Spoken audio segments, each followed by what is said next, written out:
wa kafa billahi syahida asyhadu an la ilaha illallah wahdahu la syarika lah wa asyhadu anna muhammadan abduhu wa rasuluh alladzi la nabiyya ba'dah wa ba'du. Alhamdulillah para hadirin jamaah sekalian, kita bersyukur pada Allah Subhanahu wa taala di malam maghrib ini kita bisa kembali dikumpulkan melanjutkan kajian ilmu fikih, dan kita masuk di fikih sholat. Insyaallah sekarang kita mulai membahas sifat atau tata cara sholat Nabi Sallallahu Alaihi Wasallam secara praktek, langsung praktis berdasarkan tuntunan dari Nabi dari hadis-hadisnya. Karena secara asal kita diperintahkan oleh Rasulullah SAW, sebagaimana dalam hadis dari Malik bin Huwairis, Rasulullah SAW bersabda, "Shollu kama ra'aitumuni usolli." Sholatlah kalian sebagaimana kalian melihat aku sholat. Kalau kita tidak melihat langsung, artinya melalui hadis-hadisnya yang sampai kepada kita. Hadis ini diriwayatkan oleh Imam Bukhari dalam Sahihnya. Jadi secara asal apa yang dicontohkan oleh Nabi, itu adalah wajib secara asal. Karena Rasul itu menjelaskan perintah dalam Al-Quran, itu aqimus sholah, dirikan sholat. Jadi oleh Rasul dipraktekkan gimana cara sholat. Jadi dia penjelasan bagi kewajiban yang diperintahkan dalam Al-Quran. Termasuk juga Rasul memerintahkan tadi dalam sabdanya. Kecuali ada hal-hal yang memalingkannya kepada hukum sunnah. Kita sudah bahas sekilas di pertemuan sebelumnya apa saja yang wajib dan yang sunnah. Sekarang kita akan bahas secara lengkap dan secara berurutan baik yang wajib maupun yang sunnahnya dalam sholat. Secara umum dulu bahwa sholat itu ada pekerjaan hati, ada pekerjaan lisan, ucapan, perkataan, dan ada pekerjaan fisik, perbuatan. Jadi tiga-tiganya ini lengkap dalam sholat itu. Jadi bukan cuma gerakan doang, tapi ada ucapan, bacaan, ada hati. Hati itu paling inti 3 dalam sholat itu. Satu niat, 2 hudur, hadirnya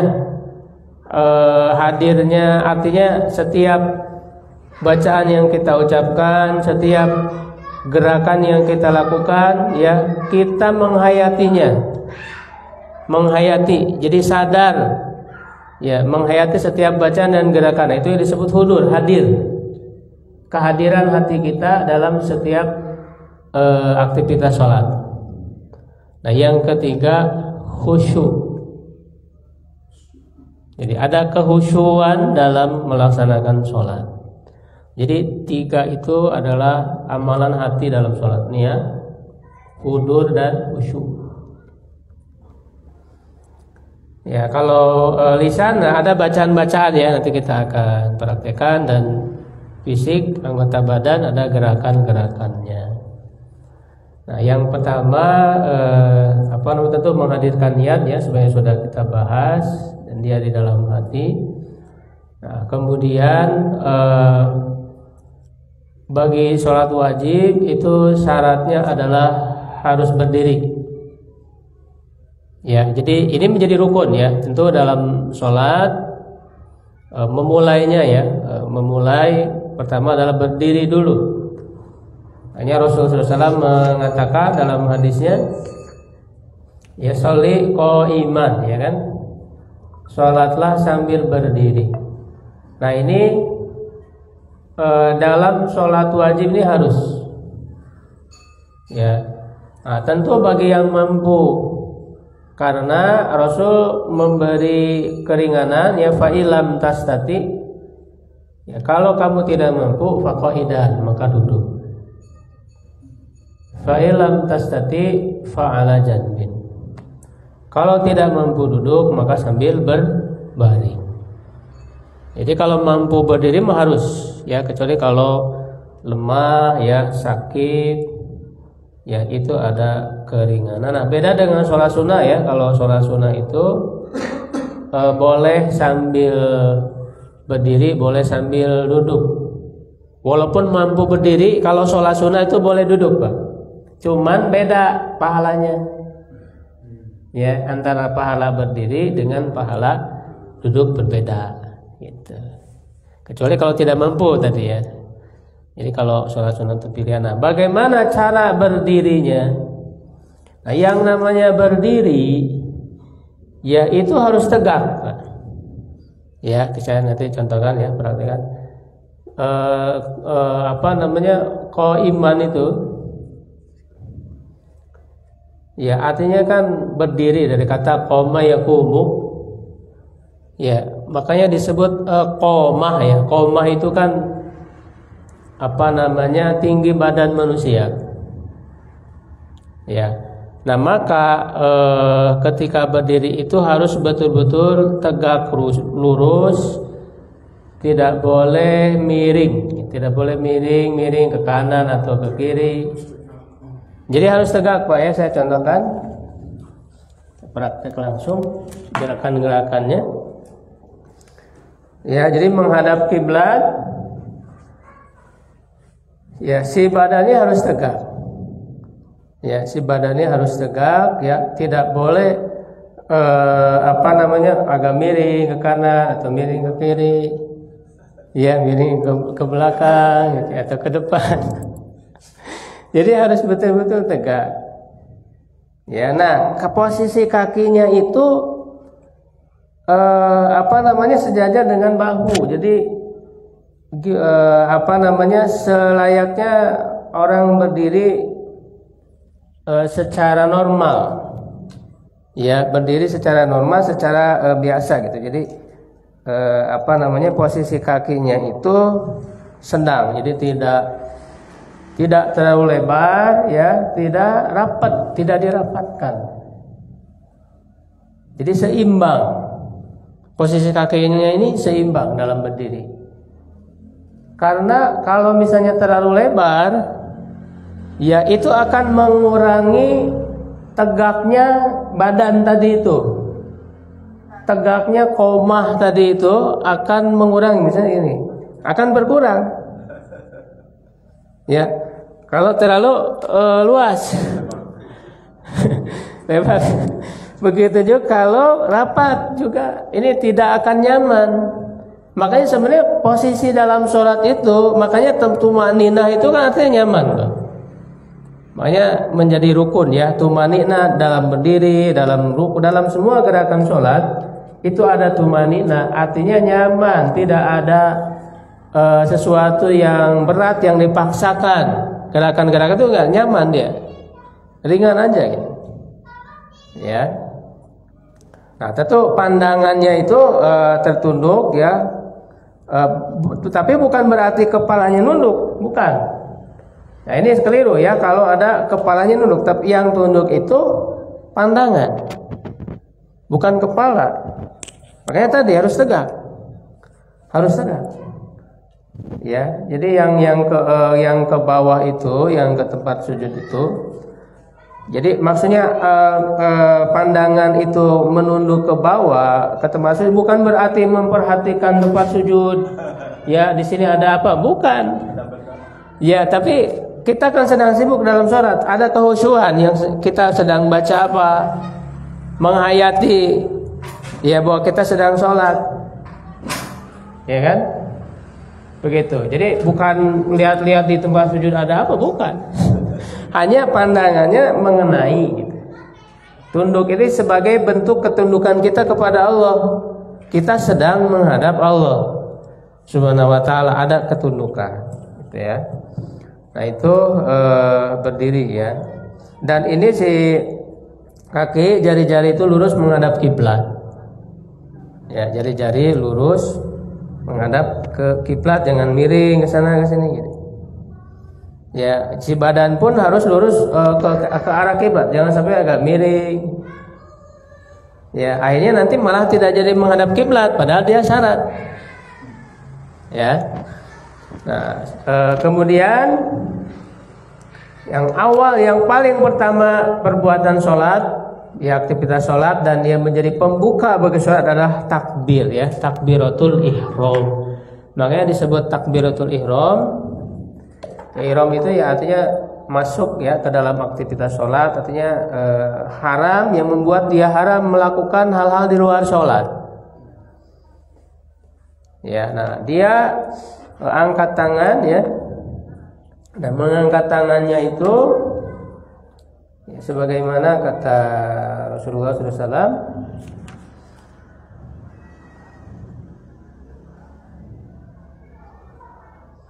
ya, dalam hadis misalnya Abi Humaid As-Sa'idi ya, kalau dia berkata ra'aitu Rasulullah SAW, aku melihat Rasulullah SAW idza kabbara, apabila bertakbir, ja'ala yadaihi hadwa mankibaihi, beliau menjadikan kedua tangannya ya sejajar dengan kedua pundaknya, bahunya. Ya, sejajar dengan kedua bahunya. Nah, jadi dan dalam hadis lain ada itu sejajar dengan ujung telinga ya, furu uzunaihi ya. Furu uzunaihi. Sini ada yang di Bulughul Maram. Ya, jadi tidak boleh melebihi itu. Jadi ketika diangkat ya Allah, nah si telapak tangan ini menghadap ke arah kiblat. Ya, sebagai bisa sejajar dengan bahu ya, atau tinggi juga ujung telinga ya, seukuran ujung telinga ya paling tingginya. Jadi antara lurus dengan bahu dengan ujung telinga, tidak boleh lebih. Jadi tidak boleh lebih di atas, nggak boleh. Ini maksimal di sini. Ya, maksimal di sini, tidak boleh sampai ke atas atau di bawah dari bahu, ini nggak cukup. Jadi minimal sejajar dengan bahu, hadwa mankibaihi. Kemudian si telapaknya menghadap kiblat, jangan jadi miring jadi gini. Ya, kan ada yang miring ini. Ya, jadi menghadap ke arah kiblat si telapaknya ini. Ya, dan jari-jarinya ya itu tidak dirafatkan dan juga tidak terlalu renggang, tapi sedang-sedang ya, pertengahan, jadi biasa gitu ya. Jadi jangan dirapatkan dan jangan direnggangkan. Gitu. Ya, ini kan setiap gerakan sholat tentu banyak hikmahnya. Ya, artinya kita siap ya dengan mengangkat takbir menyatakan kesiapan kita untuk melaksanakan sholat menghadap Allah Subhanahu wa taala. Sekaligus hikmahnya adalah ya ketika kita mengangkat seperti ini membuang ya ke belakang dunia kita. Jadi dunia itu dikebelakangkan dengan kita bertakbir. Makanya kita mau Allahu Akbar, Allah yang Maha Besar. Artinya semuanya kecil. Hanya Allah yang Maha Besar. Jadi semuanya ditinggalkan dulu. Semua kesibukan, semua aktivitas, pikiran, hal-hal tentang duniawi itu semuanya kecil sehingga dikesampingkan dulu, ditunda dulu. Hanya Allah lah yang Maha Besar. Allahu Akbar. Dan mengangkatnya secara perlahan. Tidak boleh keras dulu. Ini nggak boleh. Secara perlahan. Makanya ada tumanina di setiap gerakan itu. Allah. Dan ucapan takbirnya beriringan dengan ketika mengangkat tangan. Jadi setiap gerakan itu kan ada iringan bacaan. Tidak boleh kosong dari zikir. Cuma ngangkat aja, hari ininya nggak ikut ucapannya, nggak boleh. Jadi beriringan ketika mengangkat Allah, dan berhenti ketika tangan itu sudah diletakkan di atas dada. Nah, nanti kita bahas di mana letak tangan ya ketika diletakkan. Itu hadisnya yang sahih, yaitu ala sadrihi, di atas dada ya. Yang dia maksud di atas dada itu maksudnya antara dada sampai ke pusar, jadi di atas ini ya. Dan biasanya di ulu hati ya, di ulu hati ini ya. Ada yang mengatakan di atas pusar atau di bawah pusar, tapi itu hadisnya dhaif ya. Hadisnya dhaif, lemah, tidak bisa dijadikan hujah, tidak bisa dijadikan dalil. Jadi dalil yang sahihnya itu ala sadrihi, di atas dada. Dada itu bukan berarti nanti ada yang keliru jadi sampai di atas leher. Nah itu nggak boleh. Ada yang terlalu atas sehingga bukan di atas dada, jadinya di atas leher. Ya, nggak boleh, nggak terlalu tinggi. Jadi ini dada ini ke sini. Ya di sini gitu. Ini ala sadrihi, di atas dada. Ya, jadi bukan di atas perut, pusar, bukan di atas pusar. Ada hadisnya tapi dhaif. Ya, ala surah, tahta surah, di bawah pusar. Ini dhaif hadisnya. Ya, hadisnya dhaif. Jadi kita menggunakan dalil-dalil yang sahih. Jadi yang sahih itu di sini. Nah, lalu meletakkan tangan kanan di atas tangan kiri.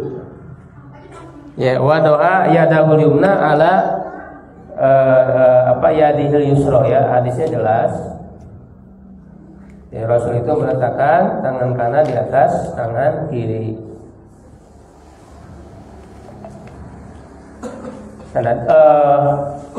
Maksudnya adalah si telapak tangan ini ada dua cara sebenarnya.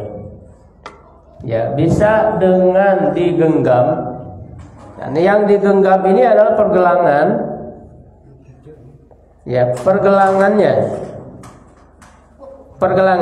tidak sampai ke bagian tangan ini. Ya, tidak sampai, ini disebutnya sa'i di dalam bahasa Arab. Jadi hanya sampai rusuhun ini pergelangan. Jadi yang dipegang ini adalah pergelangannya, rusuwaihi, dipegang. Nah, bisa dipegang, bisa juga diletakkan. Ini dua-duanya sebenarnya bisa. Ya, jadi ya, jadi bisa dipegang berarti gini pergelangannya, bisa juga gini diletakkan. Ya, kalau diletakkan berarti gini, kalau dipegang berarti gini. Ini dua-duanya bisa. Ya, nah nggak boleh yang dipegangnya ini nggak boleh. Atau yang dipegangnya bukan pergelangan tapi ini nggak boleh. Atau misalnya gini ya, sedakap gitu. Karena dingin gitu ya, kedinginan. Nah itu nggak benar. Jadi yang benar si tangan ini di pergelangan, baik dipegang ya ataupun diletakkan. Itu ya. Jadi tangan kanan di atas tangan kiri. Walaupun ini hukumnya sunnah ya, tapi ya sunnah ini memang tidak pernah ditinggalkan oleh Nabi. Jadi walaupun dikategorikan sunnah, orang yang sholat harus berusaha melakukan, karena melakukan sholat itu seperti yang dilakukan oleh Nabi. Ya, itu kecuali kalau misalnya lupa atau apa ya. Bisa lupa jadi terbalik ya, sholatnya tetap sah ya, tidak perlu diulang lagi kalaupun misalnya lupa, karena tadi ya hukumnya sunnah. Beda kalau yang sifatnya rukun, walaupun lupa dia harus diulang lagi kalau sifatnya rukun Kayak misalnya ruku, lupa ruku, ya enggak ruku gitu ya, atau tidak i'tidal. Habis ruku tuh langsung sujud gitu, enggak i'tidal dulu. Nah, i'tidal itu kan rukun, berarti harus ngulang lagi, tidak dihitung rakaat itu. Kalau yang sifatnya rukun. Kalau yang sifatnya bukan rukun, yaitu sunnah, ya maka kalau lupa nggak usah diulang. Nah, jadi itu ya. Kemudian membaca apa? Doa iftitah. Yang pertama ada doa iftitah ya, karena Rasulullah SAW mencontohkan sebelum membaca Al-Fatihah itu ya. Misalnya di sini dikatakan sakata hunaihatan qabla an yaqra'a. Ya, Rasulullah itu diam sejenak ya sebelum membaca Al-Fatihah. Nah, diam di sini maksudnya beliau membaca iftitah dan menunjukkan membaca iftitah ini secara sir, tidak dikeraskan. Nah, doanya beragam, Pak. Doanya beragam. Ya, sebenarnya untuk doa-doa saya rekomendasikan ada karya Ustaz Aceh Zakaria. Saya tidak bawa, lupa ada doa-doa sholat ya, barangkali ada yang punya. Itu bisa jadikan panduan. Di situ lengkap, ada pilihan-pilihan doa. Ya, saya ada di rumah, enggak dibawa. Di situ ada kumpulan doa-doa sholat. Nah, jadi ada beberapa pilihan dalam doa iftitah ini ya. Yang paling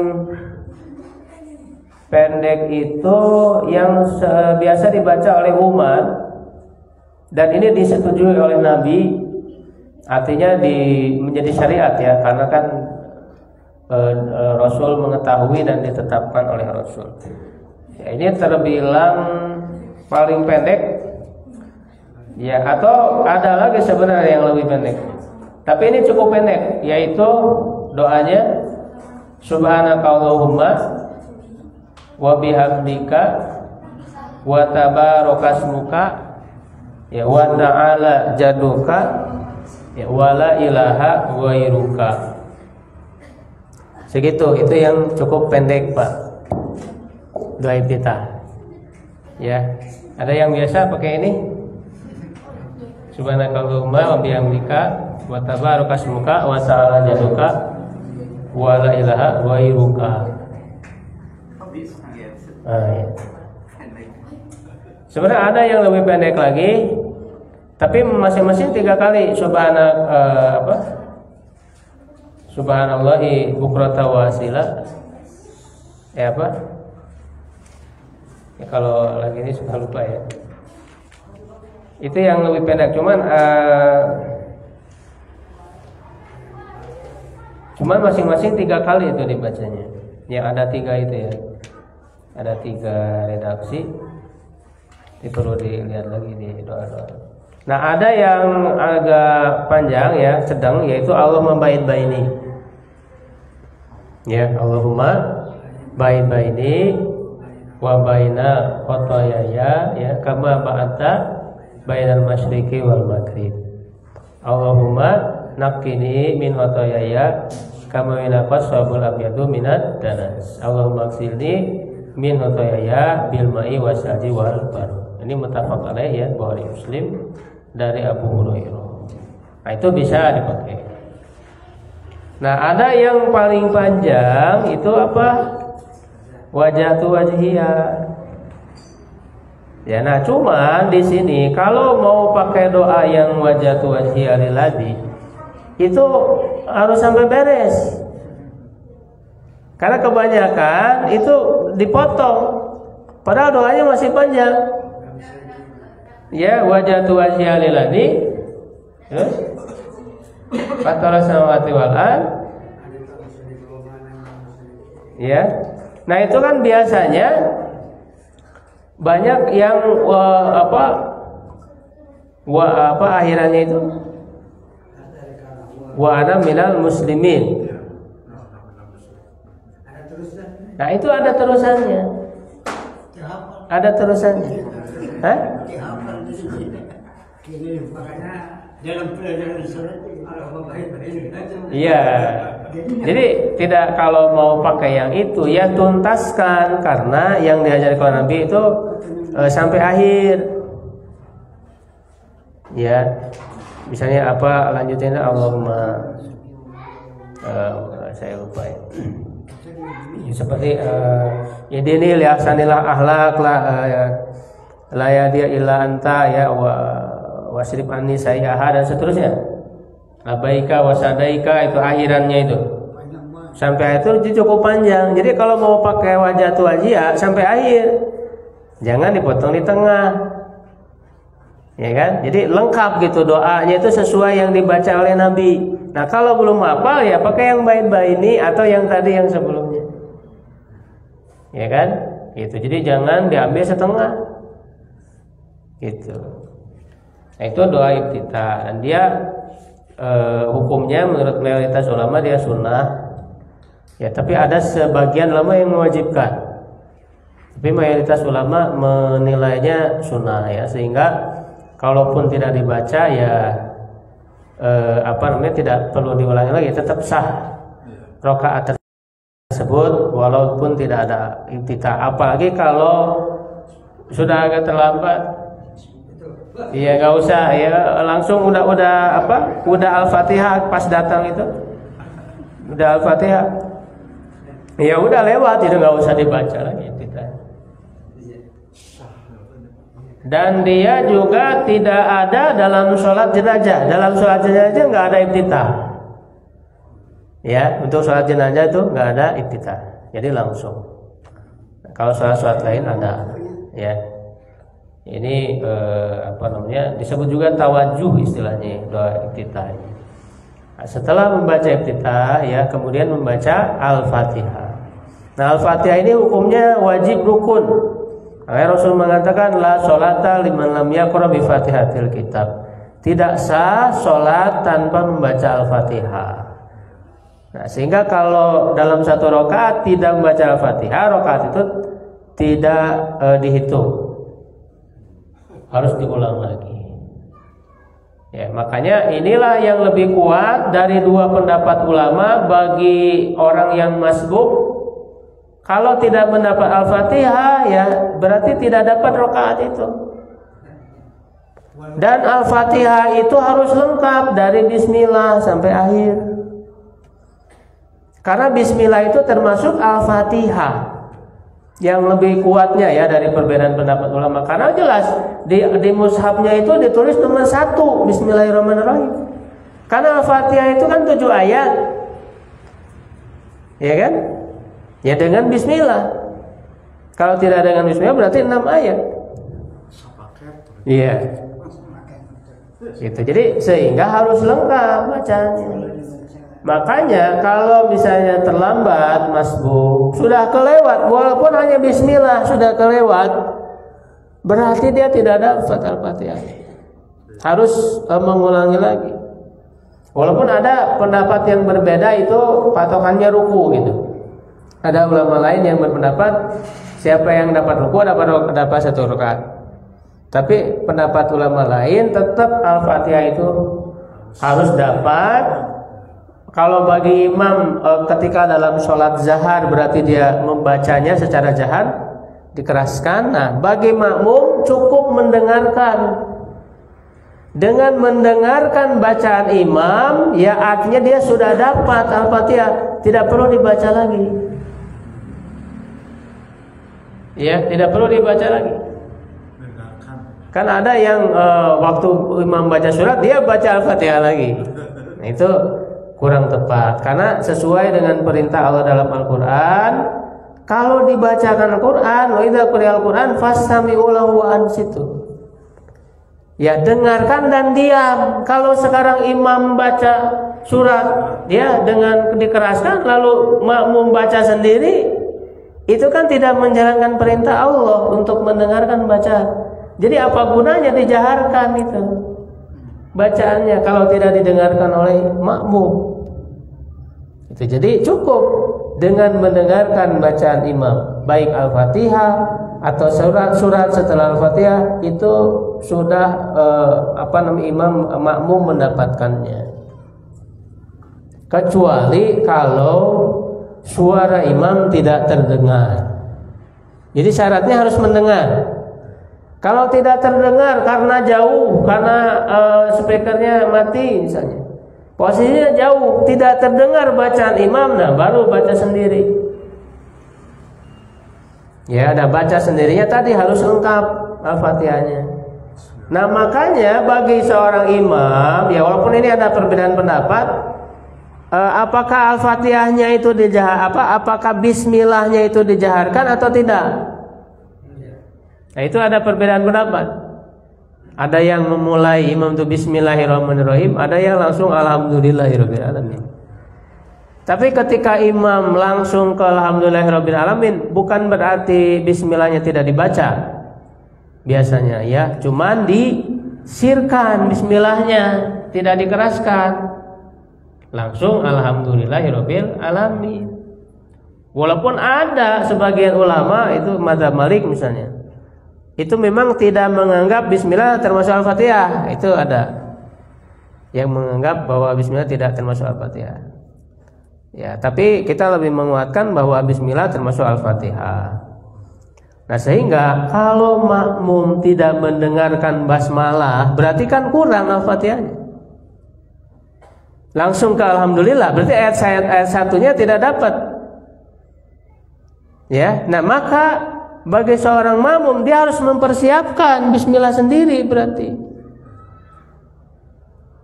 Ya, dia tahu nih imamnya ini langsung ke Alhamdulillah nih. Bismillahnya tidak dibaca, tidak terdengar. Sehingga bagi makmum kalau imamnya langsung Alhamdulillah, dia harus baca sendiri Bismillahnya, Bismillahirrahmanirrahim. Nah makanya sebetulnya untuk lebih maslahat, lebih kehati-hatian, lebih baik imamnya itu menjaharkan Bismillah supaya makmum juga dengar. Karena kan kalau makmumnya belum baca basmalah langsung Alhamdulillah, berarti lewat Bismillahnya, tidak terdengar dan tidak terbaca. Ya, imamnya dapat Bismillah, dia baca secara perlahan, dia sendiri yang dengar. Makmumnya tidak dapat, berarti makmumnya kurang. Makanya kita lihat nih, kalau imamnya ini berarti dia misalnya dia langsung Alhamdulillah, berarti kita Bismillah sendiri. Nah makanya lebih selamat makmum ya Bismillah dijaringkan saja, nggak ada masalah. Ya, karena hadis-hadisnya juga kuat yang menyebutkan Rasul itu membaca Al-Fatihah dengan memulai Bismillah, menjaharkan Bismillah. Itu riwayat Anas bin Malik. Hadisnya sahih. Walaupun kita tidak menyalahkan yang memulai dengan hamdalah, juga ada hadisnya. Ya, cuman tadi konsekuensinya Bismillahnya nggak dapat bagi makmum gitu, tidak mendengar. Jadi, maka lebih selamat ya sudah imam menjaharkan Bismillah agar makmumnya mendengar juga Bismillah. Gitu ya. Dan tentu ya harus membaca secara tartil, secara benar bacaannya, karena dia rukun. Karena kalau keliru, nah itu bisa tidak sah dalam membaca Al-Fatihah. Ya, tentu setiap orang harus berusaha memperbaiki bacaan Al-Fatihahnya, apalagi untuk menjadi seorang imam, karena dia membawa makmum. Kalau imamnya kacau baca Al-Fatihahnya, makmum juga akhirnya kena imbasnya. Makanya Rasulullah itu kan dalam menetapkan imam yang lebih bagus bacaannya, yang lebih benar, aqra'uhum. Itu yang paling utama, belum usia dulu, usia menanti. Makanya jangan sampai selalu aja dipaksakan yang lebih tua, walaupun bacaannya tidak benar, itu bahaya. Justru Rasul sudah ngasih prioritas. Yang pertama itu aqra'uhum dulu, yang benar bacaannya, karena dia terkait dengan Al-Fatihah tadi. Karena kalau bacaannya keliru, ya nanti menjadi tidak sah bacaan Al-Fatihahnya, bahkan merubah makna. Misalnya harus memperhatikan tasdid yang ada. Ya, misalnya dikata iyyaka na'budu wa iyyaka nasta'in, itu kan pakai tasdid. Kalau orang membaca tanpa tasdid, maknanya menjadi sangat jauh. Iyyaka itu jadi awas kamu. Bukan hanya kepada engkau kami beribadah dan hanya kepada engkau kami memberi pertolongan, tapi iyyaka, awas kamu. Kalau tanpa tasdid itu bisa parah artinya. Alhamdulillah. Kalau dibaca alhamdulillah pakai ha, itu artinya jadi kerusakan. Ya, gitu, kekacauan. Bukan segala puji bagi Allah. Nah, ini harus diperhatikan makhraj huruf, panjang pendek, ya, tasdid dan seterusnya. Ini karena Al-Fatihah ini sangat penting. Ya, nah baru setelah itu membaca surat. Ya, jadi sedikit-sedikit saya yang penting setiap gerakan aktivitas sholat kita pahami ya dengan benar. Tata caranya ya sampai nanti di akhir ya. Baik, sampai di situ. Kalau masih ada waktu silakan kalau ada pertanyaan. Boleh bertanya?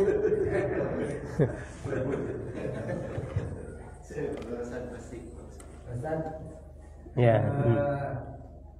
Apakah ada contohnya dari Rasul mengenai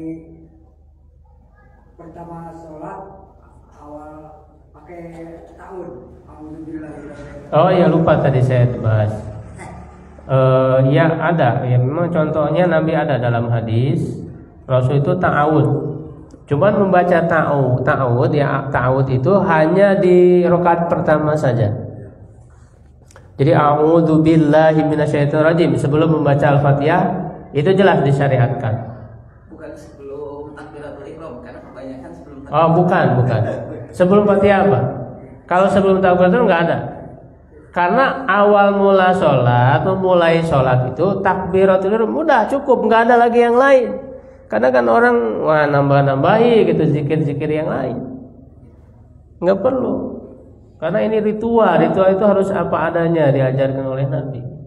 Yang kedua ini Ustaz, ada di antaranya di awal surat kan, kalau surat seperti yang di Al-Maidah itu akan ada bismillah. Ya. Kalau di tengah-tengah itu pakai bismillah lagi setelah awal itu. Oh. Nah sebenarnya nggak perlu Pak, tidak perlu. Yang menyambung surat. Surat Al-Baqarah yang terakhir lillahi ma. Itu kan enggak perlu pakai bismillah. Perlu bismillah lagi. Iya, karena kan bismillah itu kalau di Al-Fatihah di ayat 1. Kalau di surat-surat lain itu pemisah antara satu surat dengan surat lain, itu fungsi bismillah. Kecuali surat At-Taubah yang tidak ada bismillahnya. Iya kan? Kenapa At-Taubah tidak ada bismillah? Karena temanya masih sama antara Al-Anfal dan At-Taubah. Temanya tentang perang, tentang jihad. Kemudian yang kedua, tidak cocok membaca bismillah. Kenapa? Karena ini sedang membahas perang, yang perang itu menonjolkan sifat Allah yang syadidul iqab, yang makra siksanya untuk orang kafir itu dengan mereka di perang itu. Jadi kalau disebut bismillahirrahmanirrahim, Allah Maha Pengasih Maha Penyayang, itu enggak cocok dengan suasana surat itu. Sehingga tidak ada basmalah dalam At-Taubah. Nah, jadi dia pemisah antara satu surat dengan surat lain kecuali At-Taubah. Nah, maka kalau di pertengahan surat enggak perlu pakai basmalah. Dan enggak perlu pakai ta'awud lagi karena tadi ta'awudnya cukup di awal rakaat pertama, a'udzubillahi minasyaitonir rajim. Lalu bismillah, lalu Al-Fatihah di awal dengan bismillah. Lalu masuk ke surat, kalau di pertengahan enggak usah lagi pakai bismillah. Dan enggak usah lagi pakai ta'awud, dan di rakaat kedua, ketiga dan seterusnya enggak usah ta'awud lagi. Karena cukup di rakaat pertama ta'awudnya. Begitu. Gitu ya. Enggak usah pakai bismillah kalau di pertengahan. Silakan kalau masih ada. Kaitannya dengan takbir tadi ya. Di awal ketika takbir kan Allah, kemudian setelah itu akbarnya di sini. Ya, barnya itu terakhir ketika si tangan diletakkan. Tidak boleh melebihi itu. Jadi Allah ya. Wa akbar. Jadi ketika tangan ini diletakkan, selesai barnya itu. Nah, itu makmumnya mulai takbir kemudian setelah Allahu Akbar. Atau setelah Allahu Akbar baru makmumnya angkat langsung. Oh iya, betul. Langsung kan. Ya, makmumnya kan mengikuti setelah imam. Jadi tidak menunggu jeda tapi langsung nyambung gitu. Ya, ketika imamnya langsung makmum mengikuti, memulai takbir. Bukan barang Itu belum pertanyaan. Pertanyaannya Ketika selain mengatakan takbir untuk takbir yang lainnya, biasanya imamnya suka mencuri gerakan dulu supaya tidak didahului oleh makmumnya. Baru takbir boleh nggak? mencuri gerakan gimana? Misal ketika mau duduk Setelah sujud. atau mau sujud ketika setelah duduk, itu imamnya bergerak dulu, setelah sujud baru Allahu Akbar. Nah, itu agak keliru sebetulnya karena mengucapkan takbir itu ketika mulai bergerak. Ketika mulai bergerak, berpindah, gerakan perpindahan yang intikal itu diiringi dengan ucapan takbir. Adapun selesainya misalnya tidak sesuai dengan selesai gerakannya nggak masalah. Justru yang jadi patokan itu memulainya, bukan di akhirnya. Jadi misalnya ketika mengangkat dari sujud, Allah sudah dimulai. Ketika gerakan dimulai itu sudah diucapkan. Jangan pada saat sudah gerak tapi dia belum mengucapkan takbir, itu keliru. Jadi jadi sudah dimulai ucapan takbirnya Allahu Akbar. Nah, akhirannya barnya itu baik dia selesai ataupun belum selesai nggak masalah kalau akhirannya. Nah, makanya makmumnya jangan buru-buru. Jadi setelah imamnya baru jangan masih Allah udah langsung makmumnya. Iya kan? Ya. Sujud. Allah Akbar. Jadi gerak dulu baru. Nah, itu keliru. Keliru ya? Keliru. Jadi harus Allah baru gini. Nah, gitu. Allahu Akbar. Suka ada yang dulu itu. Nah, itu berarti yang keliru makmum bukan imam. Kenapa dia mendahului? Kan nggak boleh. Biasanya mah itu ketika baca Allah langsung gerak mereka. Nah, itu jadi terburu-buru makmum. Duluan nyampe sujudnya, Makmumnya itu nggak boleh. Berarti itu mendahului imam.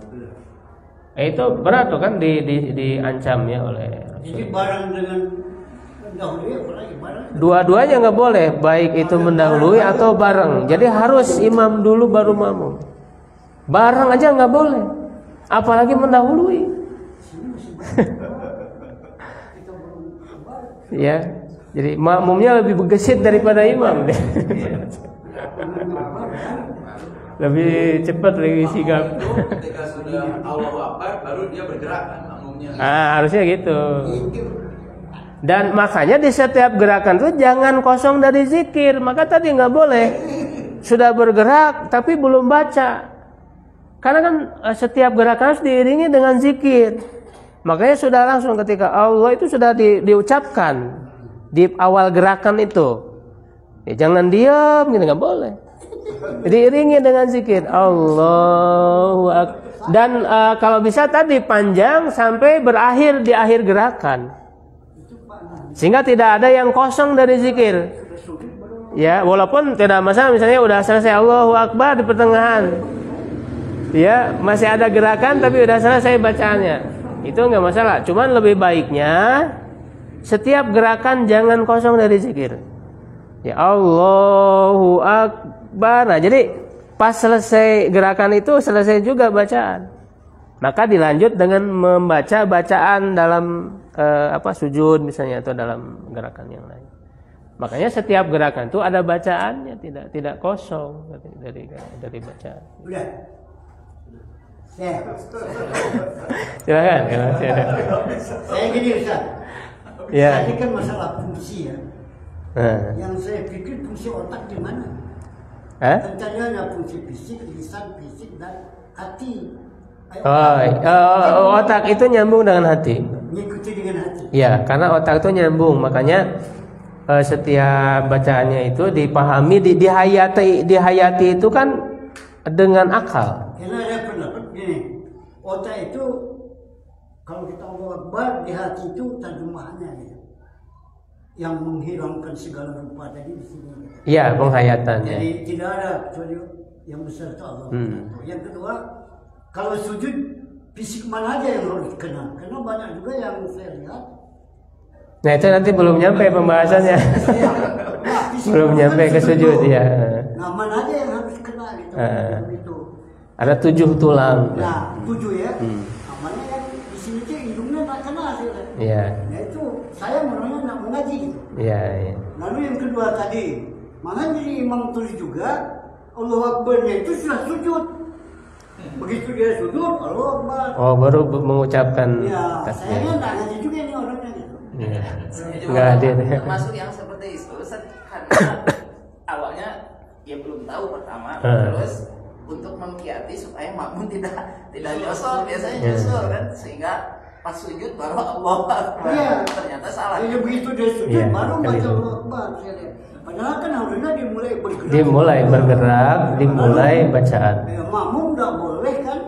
Mendahului apalagi. Nggak boleh, Barang juga nggak boleh. Jadi kalau ada yang mendahului, yang salah makmum bukan imam. Ada imam pernah saya ingatkan kalau jadi imam harus tarik dikit lah supaya orang dengar di belakang Akbarnya sehingga dia bergerak kan. Nah di sini masih banyak terus terang yang bareng dengan imam malah ada yang baru waktu sudah sujud juga ya. Nah itu Nah, ini keliru. penting sekali ngajinya. Sayangnya banyak yang ngaji nih. Padahal jadi imam begitu. Yang ketiga ini terakhir. Kalau ada sama, takdirnya sama, wawasan Islamnya juga mungkin samalah insya Allah. Tapi umurnya beda. Mana yang didahulukan jadi? Yang didahulukan. Kalau Boleh itu nggak sama, didahulukan yang lebih tua. Ya boleh nggak saya nyuruh orang yang lebih muda? Boleh. Boleh. Tapi tidak yuna artinya. Enggak. Jadi tetap boleh karena kan sudah diwakilkan. Bukan. Ya, jadi bukan sayanya. Saya bukan jadi imam pamannya. Pengurus masjid lah saya.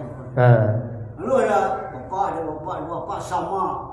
Apalagi ilmunya lebih tinggi saya yakin tentang Islam ya, karena dia udah pernah pesantren dan ini ada anak muda suka disuruh imam boleh enggak? Boleh. Apa? Asalkan bacanya Tapi benar. kan lebih utama orang tua tadi supaya lengkap dalilnya kan. Karena ada maslahat lain, yaitu untuk pengkaderan. Itu boleh. Jadi ada maslahat lain. Tidak melanggar syariat. Tidak melanggar syariat. Ya, jadi ada masalah lain untuk pengkaderan, misalnya ya, boleh Pak seperti itu. Generasi penerus. Ya, cukup dulu ya. Ya sudah ini, sudah masuk, sudah lewat. Terima kasih ya atas perhatiannya. Qul ada. Mudah-mudahan tidak bosan, kita terus lanjutkan lagi ya. Qul hadza astaghfirullah wa lakum. Assalamualaikum warahmatullahi wabarakatuh.